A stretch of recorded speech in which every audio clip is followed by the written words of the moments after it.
To get the notifications, subscribe my channel and press the bell icon. Goodbye.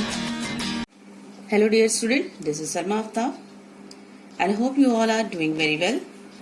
In the last video we have covered our chemical bonding chapter. Okay? And today we will learn our new topic, that is our electrolysis. This is our third chapter. Okay? Electrolysis, which we are going to start. Okay? First of all, we will discuss the syllabus of the chapter. What we have to study in the electrolysis? First we have to study, that is our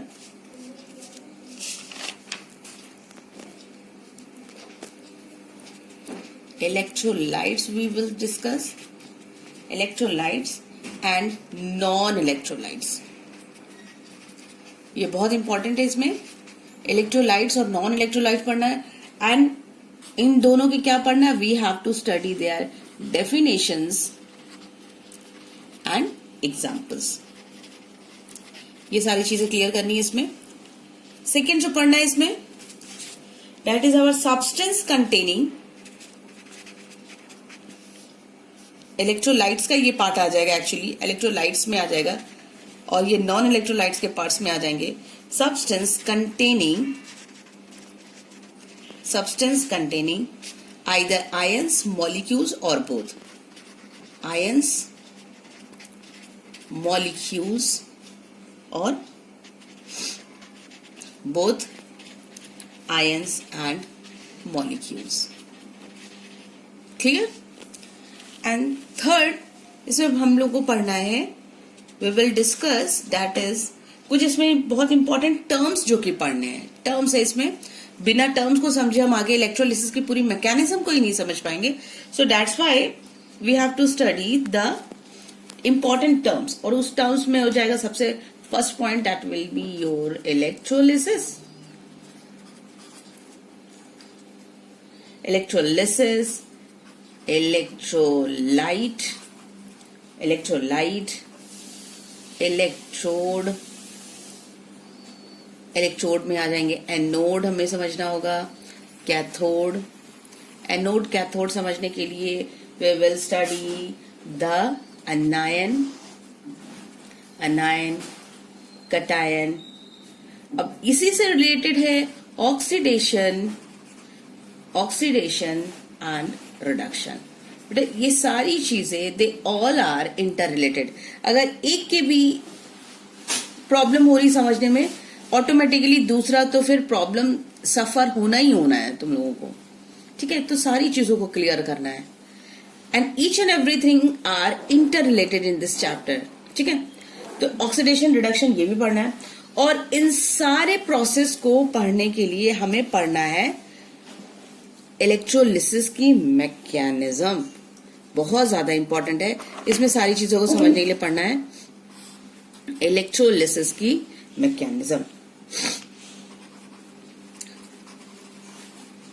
mechanism of electrolysis. और इन mechanism को हमें किसके through पढ़ना है? इसकी कुछ electrolysis को किस किस कंपाउंड्स में पढ़ना है. ठीक है, we will study the mechanism of electrolysis in our compound, that is, जो सिलेबस में है, मोल्टेन लेड ब्रोमाइड है. मोल्टेन लेड ब्रोमाइड जो कि सिलेबस में है. Second which is in our syllabus, acidified water. Acidified water मतलब acidified water with platinum electrode. Normal मतलब यहाँ पे हम लोग we don't use normal water, we use the acidified water. मतलब it means water is added in, sorry, acid, some amount of acid is added in the water.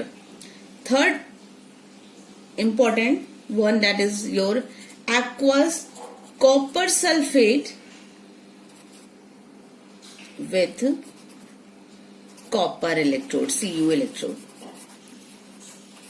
ठीक है। So this is the overall syllabus जो कि बहुत जरूरी है।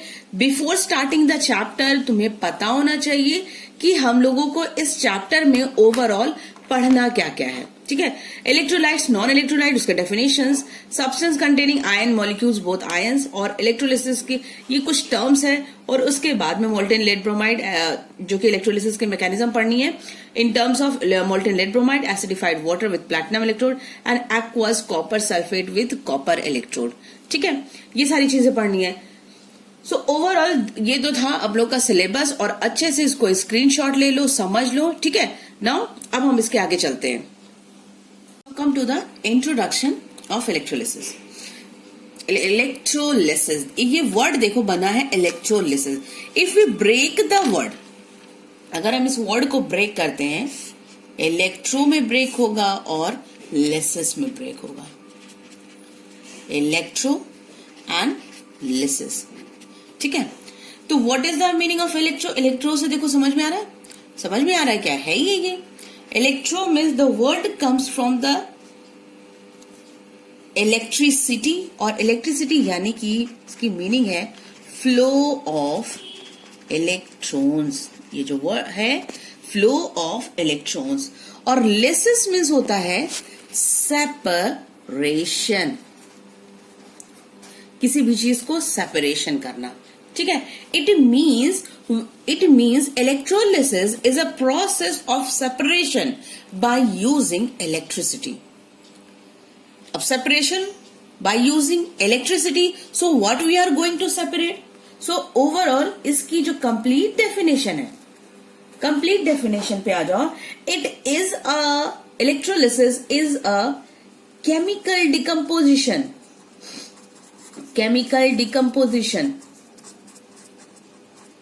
chemical decomposition of an electrolyte,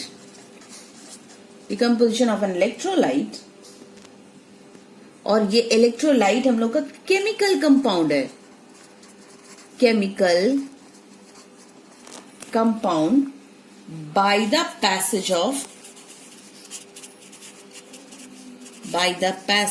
of electricity, और वो electricity that is your direct current, DC, direct current. अच्छा, ये जो आया इलेक्ट्रोलिसिस, ये आया है हम लोगों का through the scientist Michael Faraday. Michael Faraday काम कर रहे थे इसी पे, इलेक्ट्रिसिटी और केमिकल इलेक्ट्रिसिटी पे काम कर रहे थे, तो वहीं से स्टार्ट हुआ ये Michael.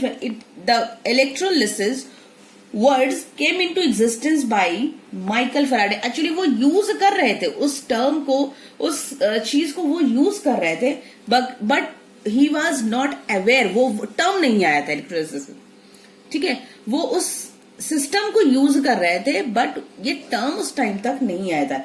Electrolysis has been used as a tool to study chemical reaction and obtain pure elements much before the term was coined.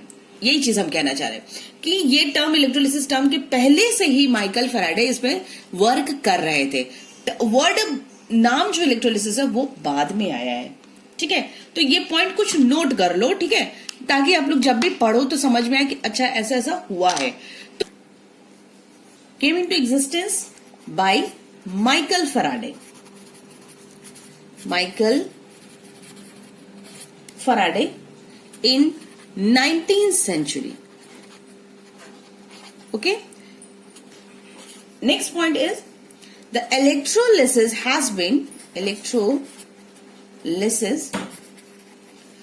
has been used as a tool to study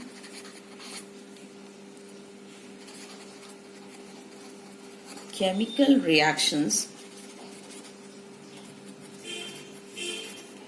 and obtain pure elements much before the term was used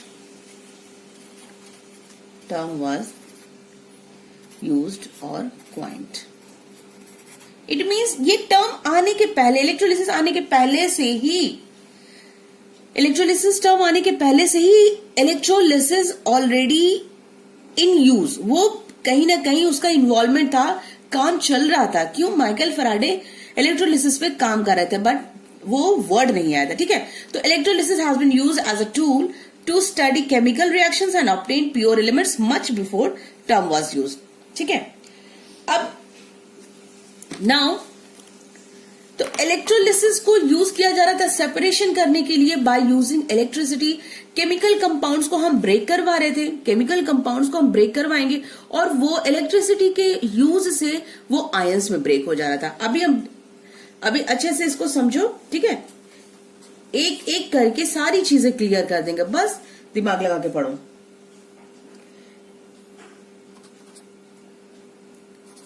ये जो decomposition होगा किसी भी chemical compound का, decomposition, वो जो chemical compound है that is your electrolyte. अभी हम पढ़ेंगे वो केमिकल कंपाउंड जो है दैट इज योर इलेक्ट्रोलाइट। तो डिकम्पोजिशन ऑफ एन इलेक्ट्रोलाइट, ठीक है, इलेक्ट्रोलाइट, वो डिकम्पोजिशन किस फॉर्म में होगा? वो इलेक्ट्रोलाइट किस फॉर्म में डिकम्पोज होगा? Either in the aqueous condition or in fused state. Aqueous condition, it means, aqueous means वो कहीं ना कहीं उसको उसकी सॉल्यूशन बना दी जाएगी, उसमें वाटर का एडिशन हो जाएगा। ठीक है, कहीं ना कहीं उसमें सॉल्यूशन, एक्वस की कंडीशन होगी, उसको सॉल्यूशन के फॉर्म में हम कन्वर्ट कर देंगे उस इलेक्ट्रोलाइट को, तभी उसमें इलेक्ट्रिसिटी पास होगी, तभी वो डिकम्पोज होगा। और उसकी दूसरी कंडीशन, दूसरी स्टेट ये है कि वो फ्यूज स्टेट में होगा, that is your molten state, वो मेल्ट करा दिया जाएगा, then only they are able to pass electricity.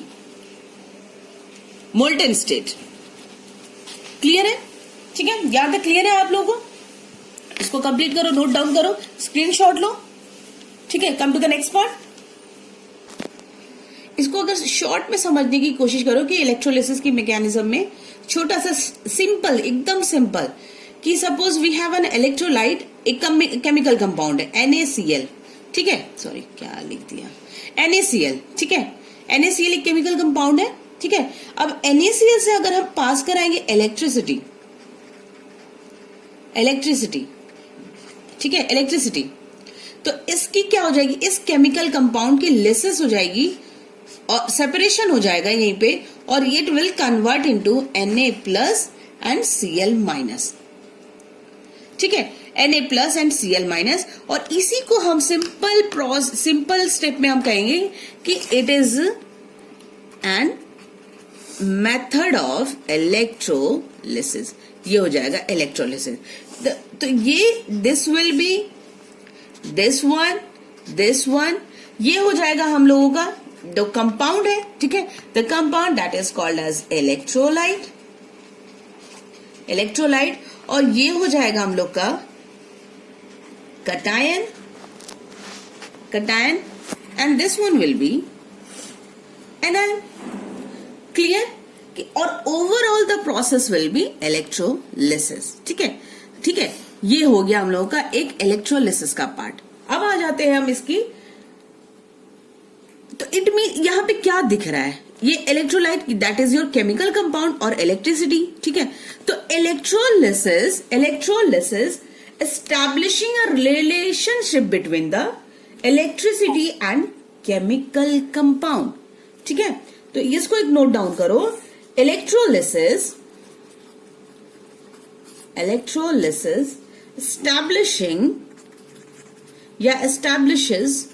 establishes a relation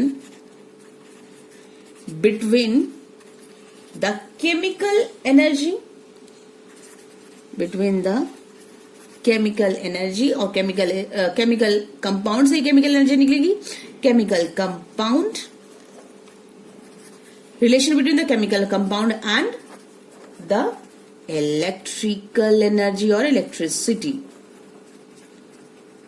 ठीक है, तो इलेक्ट्रोलिसिस में हम लोगों का दोनों के बीच में रिलेशन निकल रहा है, किसमें? केमिकल कंपाउंड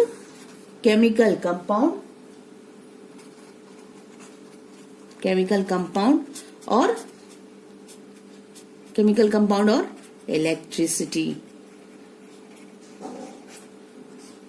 देखो बेटा चैप्टर बहुत ज्यादा इंटरेस्टिंग है, बहुत ज्यादा इंटरेस्टिंग है। इसको अगर अच्छे से समझ के पढ़े ना तो बस इस चैप्टर से तो फिर कहीं दूर जाना ही नहीं है, बस इस चैप्टर के आस ही पास घूमते रहोगे। यू विल देखो केमिकल कंपाउंड और इलेक्ट्रिसिटी ये एक दूसरे से रिलेशन शो कर रहा है, ठीक है, ये इसी केमिकल कंपाउंड और इलेक्ट्रिसिटी से।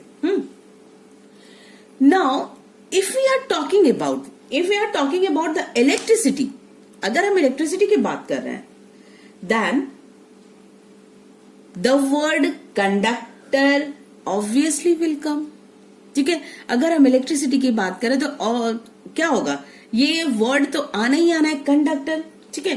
तो इन electrolysis we are using two types of conductor. First one is metallic conductor and second one is your electrolytic conductor, ठीक है। तो इलेक्ट्रोलाइट जो है हम लोगों का, electrolyte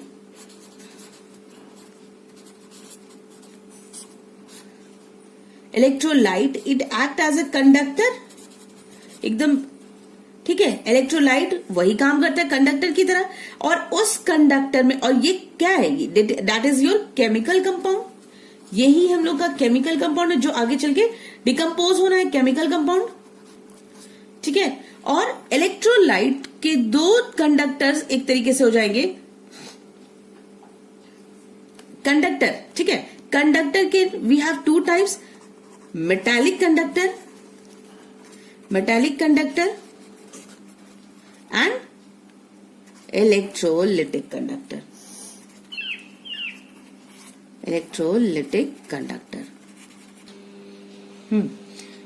metallic conductor and electrolytic conductor बहुत इंपॉर्टेंट है, उसको अच्छे से समझो, ठीक है। टाइम सेव करने के लिए मैंने ऑलरेडी सारा लिख दिया है, ठीक है। अब समझो मेटालिक कंडक्टर और इलेक्ट्रोलिटिक कंडक्टर में क्या डिफरेंस है, ठीक है। सबसे पहला definition, metal which allows the flow of electron through them, वो मेटल जिसमें से इलेक्ट्रिसिटी पास हो जाएगी, ठीक है, जो इलेक्ट्रिसिटी पास हो जाएगी उसको कहेंगे मेटालिक कंडक्टर। एंड यहां पे क्या है जो इंपॉर्टेंट डिफरेंस है, it is a chemical compound, वो केमिकल कंपाउंड जिसमें से इलेक्ट्रिसिटी पास होगी। यहां पे क्या था, इट इज अ मेटल, ठीक है, metal and it is a chemical compound. अब यहां पे क्या, if it is a metal तो मेटल में कोई केमिकल चेंज नहीं आएगा, without going a chemical change, important point, without going a chemical change. और यहां पे क्या है, chemical compound, obviously it will produce a chemical change, ठीक है। तो केमिकल चेंज यहां पर होना कंफर्म है, ठीक है, ये कंफर्म है। नाउ यहां पे क्या है, चार्ज कैरियर्स आर इलेक्ट्रॉन्स, ठीक है, मेटल के पास इलेक्ट्रॉन्स है, दैट्स वाई यहां जो चार्ज कैरियर है that is your electrons. Electrons के वजह से यहां पे इलेक्ट्रिसिटी कंडक्ट करेगी, इलेक्ट्रिसिटी का मूवमेंट होगा, फ्लो ऑफ इलेक्ट्रॉन्स होगा, ठीक है। बट यहां पे जो चार्ज कैरियर्स है that is your ions. Electron तो इलेक्ट्रॉन हो गया, ठीक है, लेकिन यहां पे चार्ज कैरियर आयंस यानी कि अगर सपोज Na+ है, Cl- है, दे आर आयंस, ठीक है। इलेक्ट्रॉन है, Na से जो एक इलेक्ट्रॉन निकला है वो इलेक्ट्रॉन की बात कर रहे हैं, ठीक है। तो डिफरेंस समझो अच्छे से। यहां पे क्या होगा, वन वे मूवमेंट, एक तरफ मूवमेंट होगा, क्योंकि बिकॉज इलेक्ट्रॉन इज मूविंग, और इलेक्ट्रॉन किधर से किधर की तरफ मूव करता है, we know that because electron is negatively charge particle, so already it will move from negative to positive terminal, ठीक है, पॉजिटिव टर्मिनल की तरफ मूव करे। So it is a one way movement, positive से negative की तरफ कभी नहीं आएगा, इट विल नेवर कम। और ये नेक्स्ट, ये क्या है, बाई डायरेक्शनल है, यानी कि ये यूनिडायरेक्शनल हो जाएगा, ये बाई डायरेक्शनल। क्यों, क्योंकि ये कटायन और अनायन के फॉर्म में है तो वो कैथोड और एनोड की तरफ जाएगा। अगर वो कटायन है then it will move towards the cathode, और if it is anion then it will move towards the anode. तो so the direction will be bi direction, ये डायरेक्शन पॉजिटिव, ये कैथोड से नेगेटिव की तरफ जाएगा, अगर कैथोड से एनोड की तरफ जाएगा, और अगर एनोड की तरफ है तो एनोड से वो कैथोड की तरफ आएगा, ठीक है। अभी इसकी मैकेनिज्म समझेंगे। अभी बस इसको क्या समझो, मेटालिक कंडक्टर और इलेक्ट्रोलाइटिक कंडक्टर के डिफरेंस। नेक्स्ट है, इसके एग्जांपल्स में आ जाएंगे। दिस इज योर एग्जांपल, ठीक है, एग्जांपल है ये मेटल्स और एलॉयज होगा इसमें एग्जांपल, ठीक है, metals and alloys, example will be metal and alloys.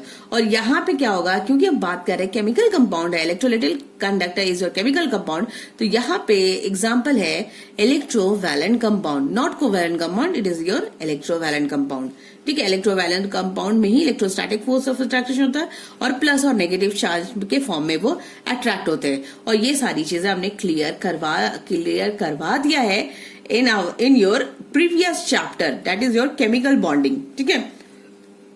Next है, it can conduct electricity in both solid and liquid.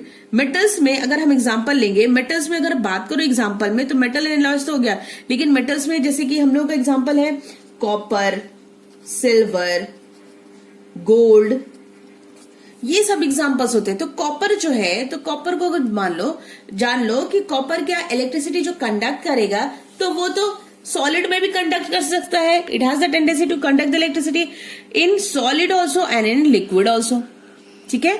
Next है, ये जो केमिकल कंपाउंड है, it will conduct the electricity only in aqueous condition और molten state, ठीक है। Aqueous या molten state में ही ये इलेक्ट्रिसिटी को कंडक्ट करेगा, जो अभी स्टार्टिंग में पढ़ा था। यहां पे अगर कंडक्ट इलेक्ट्रिसिटी सॉलिड, यहां पे कोई फिजिकल चेंज नहीं शो कर रहा है, ठीक है, एक नया प्रोडक्ट नहीं बनेगा, कोई चेंज फिजिकल, ये सिर्फ शो क्या कर रहा है, फिजिकल प्रोसेस है ये, it is showing only the physical change. और यहां पे electrolytic conductor, it will show your chemical process because new products will form, ठीक है। तो overall this is the difference between the metallic conductor and electrolytic conductor, and hope कि ये समझ में आ गया हो। इसके अच्छे से स्क्रीनशॉट ले लो, अच्छे से समझो इसको, ठीक है, और पहले इसको स्क्रीनशॉट ले लो।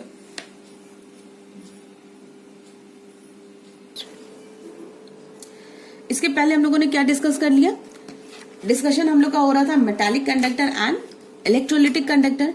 अब इलेक्ट्रोलाइटिक कंडक्टर के बाद हम आ जाएंगे इलेक्ट्रोलाइट्स पे, ठीक है।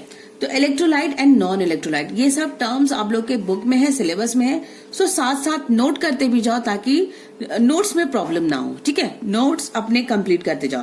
इलेक्ट्रोलाइट एंड नॉन इलेक्ट्रोलाइट, तो इलेक्ट्रोलाइट पीछे डिस्कस किया, इलेक्ट्रोलाइटिक कंडक्टर कहीं ना कहीं, ठीक है, तो दिमाग में रख के लेके चलो। It is a compound which conduct electricity, ठीक है, electrolyte is a compound which conduct electricity either in the molten state और एक्वस स्टेट, ठीक है। सॉलिड स्टेट में ये इलेक्ट्रिसिटी कंडक्ट नहीं करेगा, they are not able to conduct electricity in the solid state, so either in the molten state और aqueous state. और ये नॉन इलेक्ट्रोलाइट जो है, नॉन इलेक्ट्रोलाइट समझ में आ ही रहा है, chemical compound which do not conduct electricity, chemical compound which do not conduct electricity. Now next point is your, यही बात है कि इलेक्ट्रोलाइट जो है उसको हम क्या कर रहे हैं, लिक्विफाइंग कर रहे हैं, मतलब सॉलिड में हम उसको कंडक्ट इलेक्ट्रिसिटी नहीं करवा सकते हैं, we are liquefying the compound, liquefy कर रहे हैं कंपाउंड को आइदर बाय एडिंग वाटर, चाहे उसको वाटर डाल के सॉल्यूशन बना ले, और जस्ट उसको इतना ज्यादा हीट दे दे, इतना ज्यादा टेम्परेचर दे दे कि वो जो कंपाउंड है दैट विल मेल्ट हो जाए। अब जब मेल्ट हो जाएगा, चाहे वाटर डाल के उसको हमने गीला कर लिया, या इलेक्ट्रिसिटी डाल के, इलेक्ट्रिसिटी प्रोवाइड करवा के या हीट प्रोवाइड करवा के उसको मेल्ट कराए, then they are able to conduct electricity. और नॉन इलेक्ट्रोलाइट में इलेक्ट्रिसिटी पास होना ही नहीं है, तो कोई बात ही नहीं है, ठीक है, जाने तो हमें क्या करना है। नेक्स्ट आ जाओ आयनिक कंपाउंड, ठीक है, आयनिक कंपाउंड इलेक्ट्रोलाइट जो है, अभी पीछे बताया था, ionic compound is also known as electrovalent compound, आ गया वही आयनिक कंपाउंड है, ठीक है, आयनिक कंपाउंड। तो अगर ये आयनिक कंपाउंड में इलेक्ट्रिसिटी पास हो रहा है, इट मींस नॉन इलेक्ट्रोलाइट किस में इलेक्ट्रिसिटी पास नहीं कराएगा, मतलब नॉन इलेक्ट्रोलाइट कौन सा होगा, ऑब्वियसली कोवेलेंट कंपाउंड, क्लियर है, ठीक है, कोवेलेंट कंपाउंड जितने भी हैं। अच्छा, अब देख लेते एग्जांपल, देख लेते कोवेलेंट कंपाउंड कौन सा, आयनिक कंपाउंड कौन कौन से। एग्जांपल बहुत सिंपल से जो हम लोग लैब में यूज भी करते हैं, प्रैक्टिकल्स में यूज भी करते हैं, HCl है, H2SO4 है, पोटेशियम हाइड्रोक्साइड है, ठीक है, दीज आर आवर इलेक्ट्रोलाइट, ठीक है, इलेक्ट्रोलाइट है आयनिक, और यही हम लोग का आयनिक कंपाउंड भी है। Come to the non electrolyte which is covalent compound, कौन कौन सा है? अल्कोहल है, डिस्टिल वाटर है, केरोसिन है, कार्बन टेट्राक्लोराइड है, ग्लूकोज है, और ये डिस्टिल वाटर, नॉर्मल वाटर नहीं बेटा, नॉर्मल वाटर से इलेक्ट्रिसिटी पास हो पाती है, लेकिन बहुत इंपॉर्टेंट पॉइंट ये है कि if we have distilled water अगर है तो then electricity will not pass through them, because water अपने आप में ये प्योर वाटर, इम्प्योर वाटर अगर हम कह सकते तो उसमें आयंस प्रेजेंट होता है, and due to the presence of impurities वो इलेक्ट्रिसिटी कंडक्ट कराने लगता है। अदरवाइज वाटर इलेक्ट्रिसिटी कंडक्ट नहीं कराएगा इफ इट इज डिस्टिल। ठीक है, सो होप कि ये हम लोगों ने चैप्टर के कुछ पोर्शन कंप्लीट किया है, कुछ ही पोर्शन कंप्लीट किया है, और यही तक आज हम लोग इसको स्टॉप कर देते हैं, ताकि हम नेक्स्ट क्लास में अपने आगे के टॉपिक को क्लियर कर लेंगे। ठीक है, and in next class we will study the about strong यहाँ पे इलेक्ट्रोलाइट के बाद हम लोग पढ़ेंगे strong electrolyte, weak electrolyte, different types of electrodes and the mechanism of electrolysis, electrolytic cell, electrochemical cell. ठीक है, ये सारी चीजें हम डिस्कस करेंगे in the next class. Till then revise your lesson. ठीक है, revise your lesson, stay safe, stay home, and good bye.